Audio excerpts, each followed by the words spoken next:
About the moped controversy on Block Island in the 1980s. Back then, there were so many moped rental companies on the island in the summer, the residents called for drastic action to stop the growth of that industry. Today's report is from 29 years ago today, August 22nd, 1983, the day the moped controversy played out in a Providence courtroom. At issue, the number of mopeds rented to Block Island tourists. Town officials are limiting the number. Moped rental companies are protesting that restriction. The anti-moped contingent came to court armed with statistics. They say the number of moped accidents so far this year, 42, already equals the figure for all of last year. One of the more tragic accidents was this past weekend. A pregnant woman lost control of her three-wheel moped and fell. Fetal demise due to shock. In other words, a miscarriage. That's correct. The degree of the problem is forcing the island's volunteer rescue squad to make a threat of sorts. If the mopeds are allowed to continue,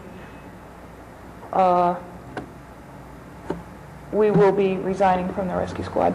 One moped rental firm owner told Judge Joseph Rogers less than 1% of his customers are injured by the vehicles. Another said the restrictions cut into his profits, although they do allow him to continue renting the mopeds he now has. Judge Rogers will issue a ruling in the case sometime this week. The state Supreme Court is also still involved with the case, so more hearings may be scheduled there later. What this all means is you can still rent a moped on Block Island, and you probably will still be able to for some time yet. Frank Coletta, Newswatch 10, Providence Superior Court. Frank Jr. Either that or the drummer for Herman's Hermits.